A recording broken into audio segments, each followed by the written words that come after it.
नमस्कार, मैं हूं आपके साथ साक्षी। बिहार चुनाव के नतीजों ने असदुद्दीन ओवैसी को नई राजनीति का आत्मविश्वास दिया है और अब उनका ध्यान सीधे उत्तर प्रदेश पर टिक चुका है। बिहार में सीमांचल की 5 सीटों पर मिली जीत ने एआईएमआईएम का मनोबल जिस तरह बढ़ाया है, उसी जोश के साथ ओवैसी अब यूपी 2027 के चुनाव में एक बड़े गठबंधन की तैयारी में जुट गए हैं। उन्होंने एक इंटरव्यू में पहली बार साफ तौर पर कहा कि वो पल्लवी पटेल और स्वामी प्रसाद मौर्य के साथ मिलकर यूपी में एक नया राजनीतिक मोर्चा खड़ा करेंगे।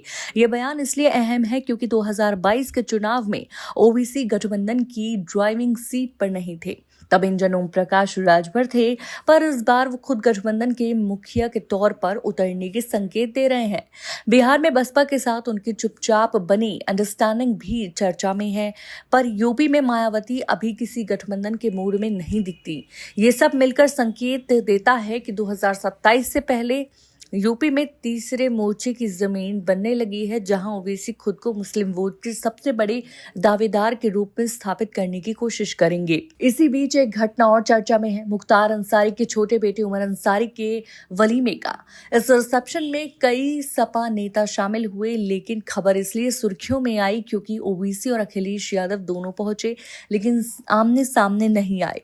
ओवैसी एक दिन पहले पहुंचे, अखिलेश अगले दिन। ये सिर्फ इत्तेफाक नहीं माना जा रहा, बल्कि जानबूझकर टाला गया सामना बताया जा रहा है। अखिलेश यादव नहीं चाहते थे कि एक फ्रेम में ओवैसी के साथ नजर आएंगे, क्योंकि उन्हें लगता है कि इससे राजनीतिक नुकसान हो सकता है। बिहार में आरजेडी कांग्रेस ने जैसे एआईएमआईएम से दूरी बनाई, उसी स्टैंड को अखिलेश भी यूपी में बनाए हुए हैं। अखिलेश यादव जब अगले दिन अंसारी परिवार के घर पहुंचे तो माहौल बेहद गर्मजोशी भरा दिखा। अब्बास अंसारी ने सार्वजनिक रूप से अखिलेश की जमकर तारीफ की, उन्हें सूझबूझ वाला नेता बताया और कहा कि उनका पूरा परिवार अखिलेश के साथ मजबूती से खड़ा है। मुख्तार अंसारी के न रहने के बाद अंसारी परिवार और अखिलेश के बीच रिश्ते बेहद मजबूत हुए हैं। वहीं ओवैसी और अखिलेश की राजनीतिक दूरी अभी भी जो इसकी तस बनी हुई है।